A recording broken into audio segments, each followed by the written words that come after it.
Well, before I say anything about the context of this visit, I would like to personally welcome also Bishop Declan for joining in on this conversation.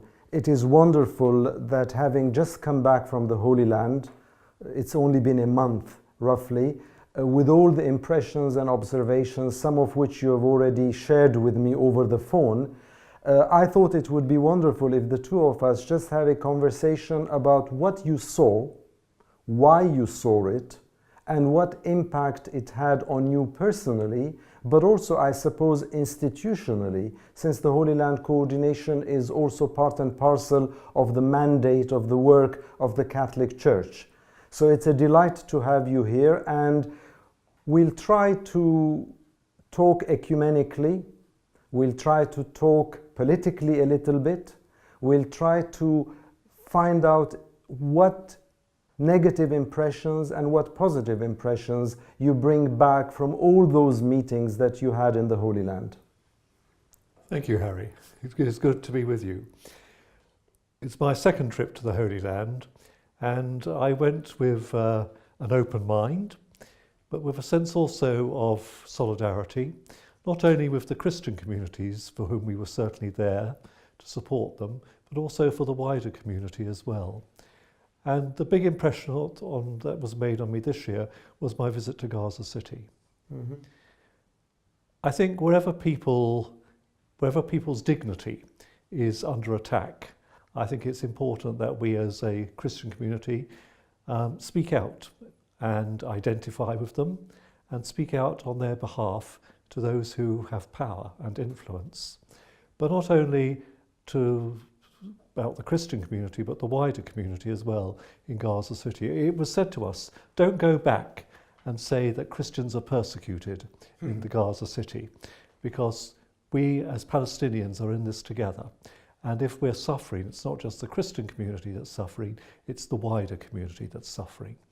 So we were there to identify with those whose life is not pleasant.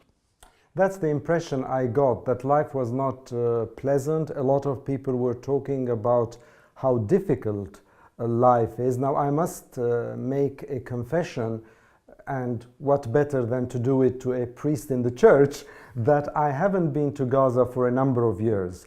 In the past, when I was a kid, I remember very vividly, I used to go there with mom and dad and then the larger family. We'd spend a day there, usually on a Sunday. We'd go to a nice fish restaurant, we'd meet a few friends in Gaza, and then we'd get in a car and go back to Jerusalem. And it was such an easy job. All you had to do was get into the car, drive to Gaza, and then drive back. People don't realize that it is part of the same geography, and it is quite close, one city to another. And now, of course, things have changed so radically. You mentioned dignity. For me, dignity also implies going into Gaza and coming out of Gaza as well, because you, as a delegation from different churches across the world, I suppose to some extent there was an effort to facilitate your entry into Gaza and your coming out, whereas most people wouldn't have that facilitation, and therefore it would be even more difficult. So for me, it's very interesting to start off, Bishop, by getting your impressions on how did you feel? Were you prepared as you got into the bus to go into Gaza, or was this something that was completely unordinary, not to say extraordinary? Well, Harry, I think that life has changed since you were last in Gaza City. That's clearly. We were warned that it would take us time to get into Gaza and time to get out as well. And that one thing that we had to have above all was patience. It's a slow process to try and get in, to go through the very security checks. And as you walk through Gaza, there is a no man's land, which in one sense is a sign of desolation in itself, that this is forbidden land, which nobody is allowed to live in or work on. And it's a bit like a desert. And it reflects what you're going to see. When you get into Gaza City itself, my impression was, first of all, this is quite a buzzing place. Lots of people. The food seems to be in the shops. The shops seem to be full of produce. But then you begin to realise that nobody's buying it. And you also remember that you were told as part of our preparation the high unemployment rate, especially amongst young people, and the number of families who are dependent upon charities for their existence. So one of the things which people said to us was, we feel a forgotten people. And one of the reasons why they were happy that we were there was that somebody had remembered them. Somebody had come to see them and to come and identify with their plight. On the way out, it took us even longer to get out than to get in, which slightly surprised me. That surprises me too. And one of the signs, which I thought was quite ironic at the going out of back into Israel, was welcome back into Israel. And the border guards, well, they were polite, but they were certainly not friendly. And it took us a while to get out again. But we were, as you say, we were a delegation. So to a certain extent, we had a privileged situation. But I was watching the Palestinians themselves come out of Gaza City, and the way that they were treated. Their luggage was just opened and stuff was thrown out. And then it was just piled back into their cases again, and their cases were shoved to them. They weren't treated with dignity. And I think that's one of the things that struck me, is the lack of dignity that people are treated with, both in the border, but also within Gaza City itself.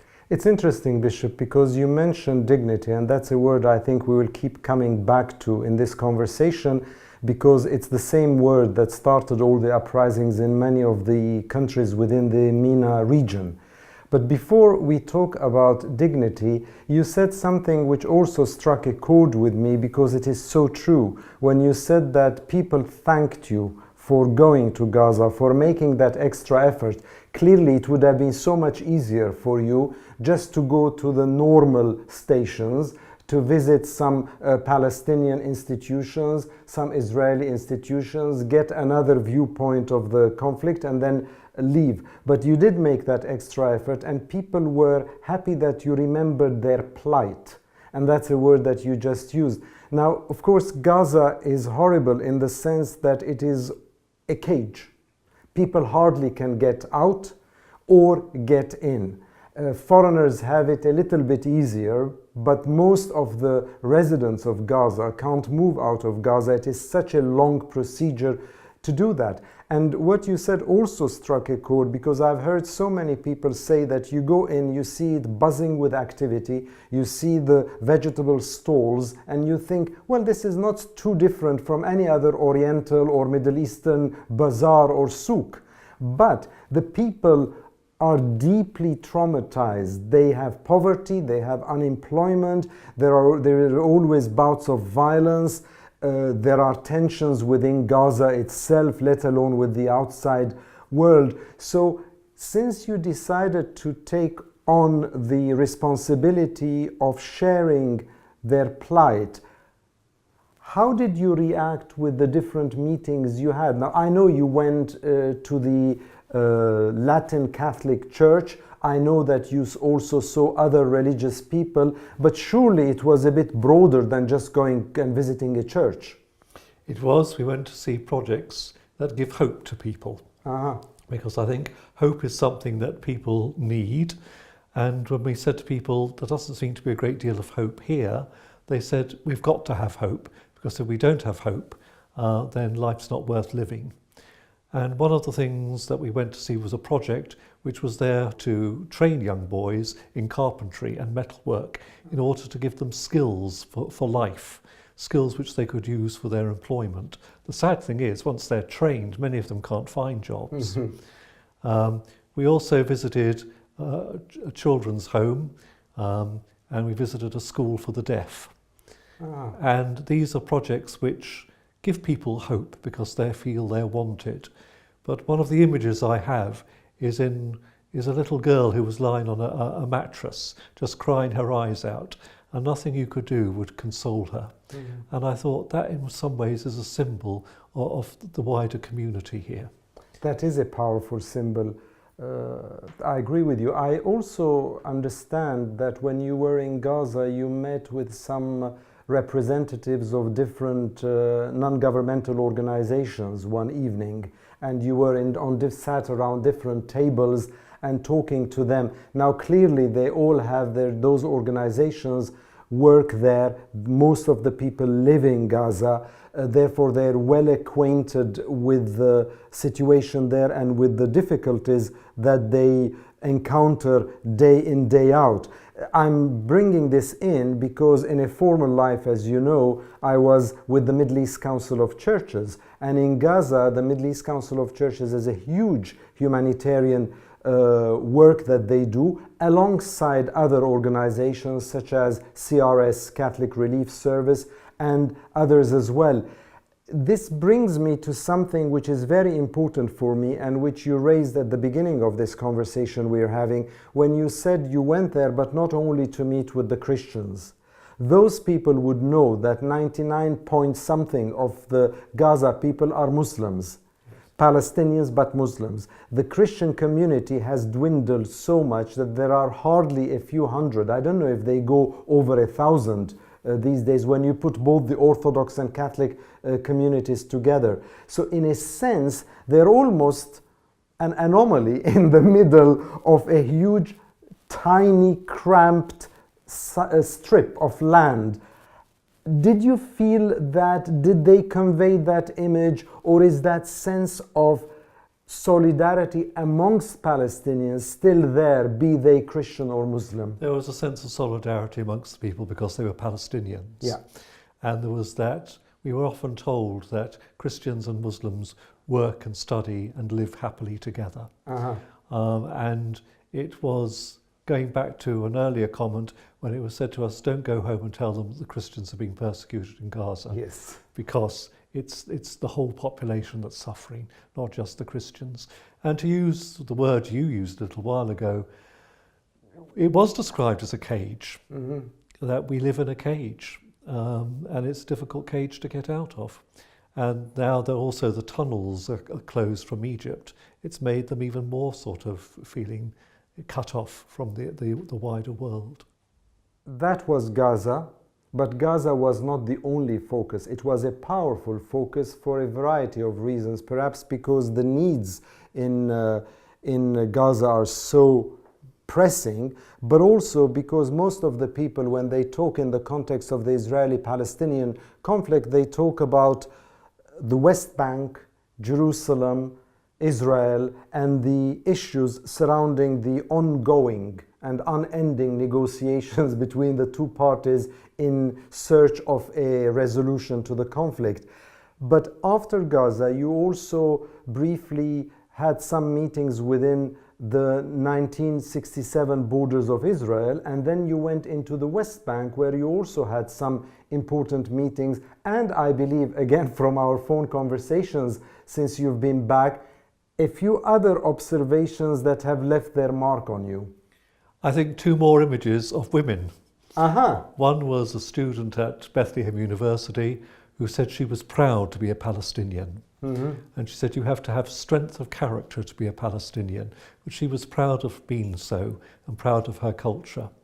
And the other one, who was a very forceful person, was the mayor of Bethlehem. And again a woman. Again a woman. Yeah. The first woman mayor of Bethlehem. And she was determined that Bethlehem would flourish. And one of the things that she said to us was, she said, so often when people come on pilgrimage to Bethlehem, they pop in and pop out. They spend a few hours there. The coaches come in, the coaches come out again.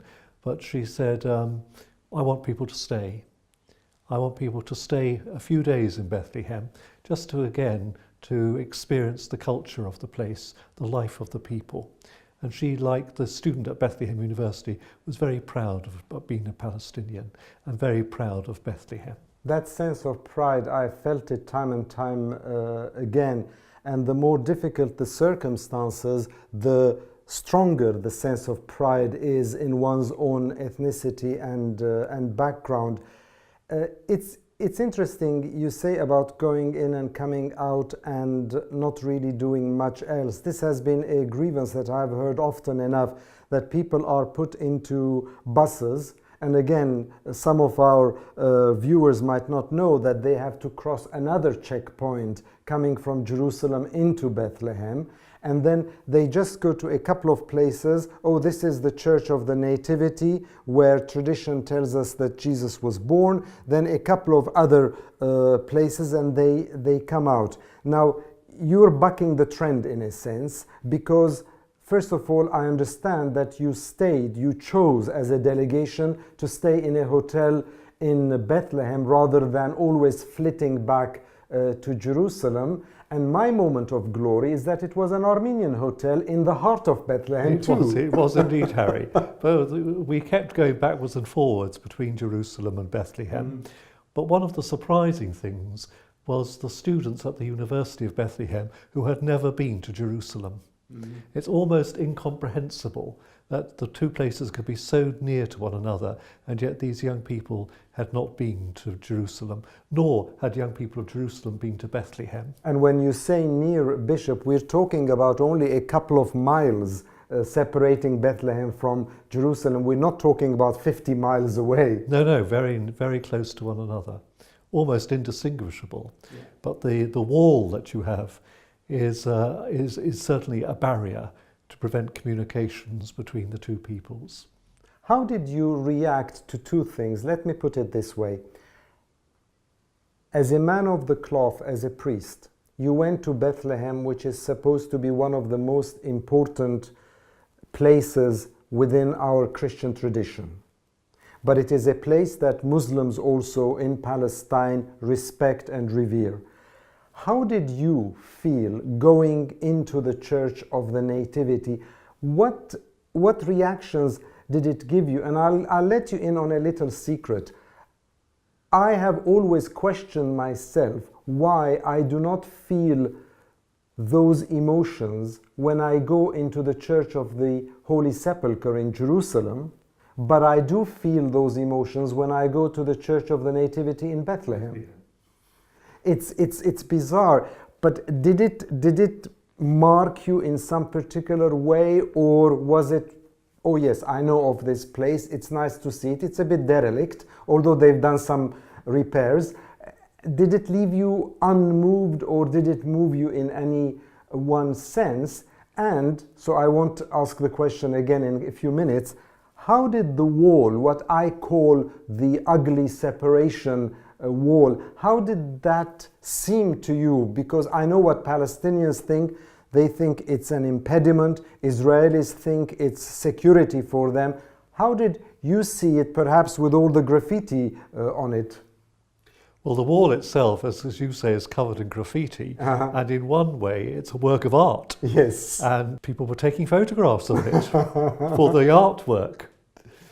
But it is definitely a barrier between peoples, and it's a sign of the mistrust that exists between the peoples. One of the tasks of the Christian community, one of the gifts which hopefully the Christian community can offer to the wider community, is the gift of reconciliation. And to work for reconciliation between communities is to break down those barriers of mistrust or distrust, and instead to build up communities of trust. Because until people begin to trust one another, nothing is going to happen. I'm going to again bring you back, Bishop Declan, to the Church of the Nativity. To the Church of the Nativity. I think when I entered the Church of the Nativity, more than in Jerusalem, I sensed the ancientness of the Christian communities. And because of the nature of the place, perhaps, because there are fewer coaches in Bethlehem, it's less of a tourist attraction than the Church of the Holy Sepulchre. The Church of the Holy Sepulchre, I was glad to have visited, I was glad to have been in, but in some ways I found the Church of the Nativity much more a house of prayer. I know that you had an important meeting, and from what I've heard, a constructive one, with Dr. Nabil Shah, who's part of the Palestinian Authority, who's part of the negotiating team between Israelis and Palestinians. Did you come out from that meeting in particular, or perhaps a little bit more generally, with any confidence, or that there is light at the end of the tunnel, that there is hope, that, to use a Christian symbolism, that the crucifixion will ultimately, maybe not in a couple of days, but will ultimately lead to a resurrection? I came out of that meeting with some confidence, with the realization that people do want peace, but that road to peace is a rough road. And in fact, it was described to us, the whole process, as a crucifixion. But the hope is that there will be a resurrection. There will be something new. There will be new possibilities. You talk about new possibilities. One of the new possibilities, and a very encouraging one for me, I think, was the meeting you had, and quite a long one at that, with the girls at Schmidt's college in Jerusalem, or school in Jerusalem. Now, growing up in Jerusalem, I know the Schmidt's school very well. And there was an ongoing joke, because the first few years of my life that I spent in Jerusalem before I left for France, there was this joke that we were the male students, or the boys, of the De La Salle brothers school, and those were the girls of the Schmidt school, and there was always this tacit understanding that they couple each other. And I remember some young boys running from our school down to see the girls coming out at the end of the day. So there was that sense at the time. Now, you had this meeting, and it is very telling at a time when everybody is very keen in the West to remind us about how downtrodden women are, and how women's rights are basically thrown out the window. How did you come out of that quite long and somewhat folkloric meeting? Going back to women again, they were very impressive. And what is going on there is very good, because it's enabling these young girls to become confident women, and to play their part in a wider society. And at the same time, doing that, enabling them to be adult women, opening cultures to one another, opening traditions to one another, which they may not have come into contact with in their normal lives. It was taking, as you know, Harry, girls from poor backgrounds and offering them opportunities through education, because education does empower people, and you could actually see it in the lives of these young girls who are being empowered to become young women, and very intelligent young women as well. Who speak so many, or who taught so many languages? I was ashamed to say they spoke far more languages than I do, and they spoke them with confidence. I want to come back to the beginning of this conversation, Bishop Declan, because it's important. You personally have been there, you said, twice, but this Holy Land coordination has been ongoing for something like 12 years. Okay, so there is a lot of going and in and coming out with different bishops and archbishops and lay people. The agenda or the program changes from year to year, but the bottom line is the same: a sense of solidarity and a sense of understanding a bit better the situation within Israel, Palestine, and sometimes I believe that the program adds Jordan on as well into this pilgrimage of sorts. Two questions come to my mind on the back of what I just said. One, you also met many religious leaders. And one of the riches of Jerusalem is that, and I felt that personally during the Oslo negotiations, is that there are so many churches.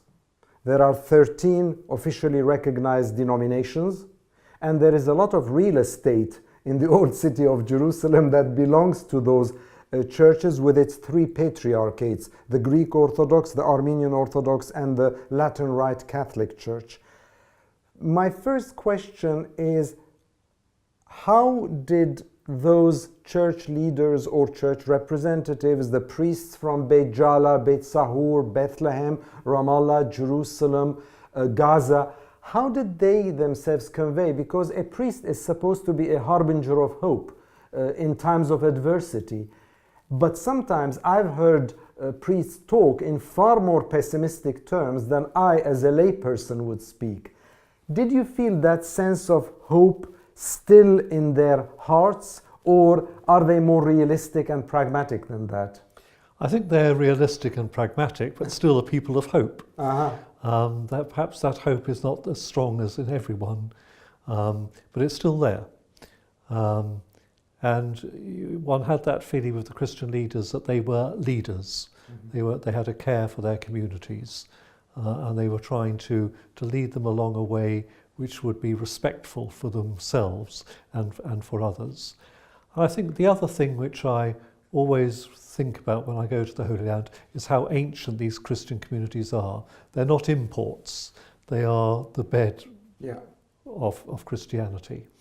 You mentioned Bet Jala and the Crimazan Valley. Yes. And there the local priests are leading the people as they try to contest. They're challenging them because of this ugly wall we spoke about. Yes. And they are losing their lands, or it's threatened that they will lose their lands if the wall is extended. And the local priests are standing firmly with their people. And we were able to stand with the people as well. And as we left, or soon after we left, we issued a statement of support for the people of the Crimazan Valley. It's interesting 58 families. It's interesting because 58 families. 58 families. It's interesting because I have always felt that as far as the Catholic Church is concerned, or our program, the Holy Land Co-ordination is concerned, and the wider, broader church, Crimazan has been a rallying point. It's a point around which we have been able to speak quite a bit. I remember 2 Christmases back, Archbishop Vincent Nichols, now Cardinal, spoke in his Christmas homily about the Crimazan Valley, and we have issued statements about that as well, about how the wall is dividing, say, the convent from the school, how it is dividing communities from one from the other. And in a sense that is something that is good, because that leads me to my penultimate question, Bishop. And the penultimate question is this. You started off by talking about solidarity. And I then said somewhere and then lost track and went elsewhere in my digression. You said something about going in and bringing our solidarity with the communities there. Some people say, we don't need your solidarity, we need your money or your political clout. Now supposedly, and it's a very big supposedly, forgive me for that the church doesn't have the money or the political clout. But if we put those aside, could you, in your own words, tell me what is your understanding of solidarity? Why do you go there and kick up some dust every year and then come back? What do you achieve? What sense of solidarity is there that makes a qualitative difference in your lives, let alone in their lives there in the middle of a simmering conflict? Well, I think to a certain extent, though we don't bring money with us directly, if we just deal with the money side, I think when we return home, we certainly encourage pilgrimages. And there's been an increase in the number of pilgrims going to the Holy Land. So that helps the economy of the Holy Land. And one of the things I think that happens when we go to the Holy Land is that our knowledge of the situation increases, our awareness of the situation increases. And when we return to our various countries from which we come, we're able to share with Christian communities and others that experience and encourage them to go to the Holy Land. A sense of solidarity is wherever people... It's very easy, let me put it this way, you asked me what effect it has upon me. It's very easy to become very comfortable in your own country and to forget the plight of other people and become quite complacent. One of the things that the Holy Land does for me is I realise how fortunate I am, and it opens me to the challenges that other people have to face in their daily lives. So they're actually doing something for me. I'm not just doing something for them. I hope when I go there I am doing something for them. To go back to what I was saying earlier, people say they feel forgotten. They're glad that somebody has come to see them. to not forget them. And when we go home as well, not only to speak to our own communities, but to speak to our governments as well, and to see what they can do, what influence they can have in trying to bring peace to that part of the world. It's interesting, because that brings me to my final question, Bishop Declan, in terms of the whole impact. Now, one thing I've often spoken about, that I've often written about, is that peace cannot come without justice. And in a sense, this is scriptural, this is in the Old Testament, it's part and parcel of who I am and what I am. And we have spoken about this both personally but also in meetings. And I think that there is no justice personally in the Holy Land. That's me as Harry speaking out. That in order to be able to sue for peace, and I think this contradiction in terms is very appropriate, that you don't actually talk with friends, you talk with people with whom you're not friends in order to reach a consensus you can call peace. At the moment, that peace requires justice. Justice requires no more walls, no more expansion of settlements, no more appropriation of lands or demolition of lands, no more hating each other, no more using school syllabuses to attack each other. But basically, the whole conflict is not religious. That's one thing that's very much part and parcel of my own understanding of the Israeli-Palestinian conflict, that it might sometimes be couched in religious terms, but ultimately it's a conflict of two narratives, the Palestinian narrative and the Israeli narrative. And the Palestinian narrative has a lot of justice to it, which in my opinion has not yet reached its fruition. For it to reach that fruition, we have to go through different hurdles, and hopefully we will, so that, as everybody reminds us, there will be two states side by side, Israel and Palestine, because no other solution at the moment for me makes any sense. So my final thought is, how do you see that peace with justice coming alive in the Holy Land? I'm not sure how it's going to resolve itself, but that's only echoing the thoughts of many people in the Holy Land. What I would say is that for many communities, for Palestinians, for Israelis, the Holy Land is a holy place. It's a place where people love the land. But if you love something, you want to share it. There's always the danger that love gets thwarted and becomes possessive. In the narrative from the Palestinian side and the Israeli side, both narratives need to be heard and respected. But also in those narratives, there needs to be a sharing, not a possessiveness. And I hope that when people one day, they will be able to share with one another and therefore have just relationships. Because it's, as you say, there can be no true peace without true justice. And I think, Bishop, on those almost prophetic words, I thank you yet again for this conversation. It is wonderful for people outside our immediate circle to realize how Christian communities, how a small church in relative terms in England gathers with other churches in order to strive for that solidarity in the Holy Land. And I'll finish off on a joke. When people tell me, how do you spell the Holy Land? The Orthodox conformist way would be for me to say Holyland. But sometimes I tell them it reminds me of Holyland, because the land has so many holes in it that it is holy. And my hope is that the Holy Land coordination and the efforts that you are coordinating at the moment worldwide will help fill a couple of those holes, just as those tunnels have been filled in Gaza that you were talking about. Bishop Declan, it was a pleasure. Thank you. Thank you, Harry.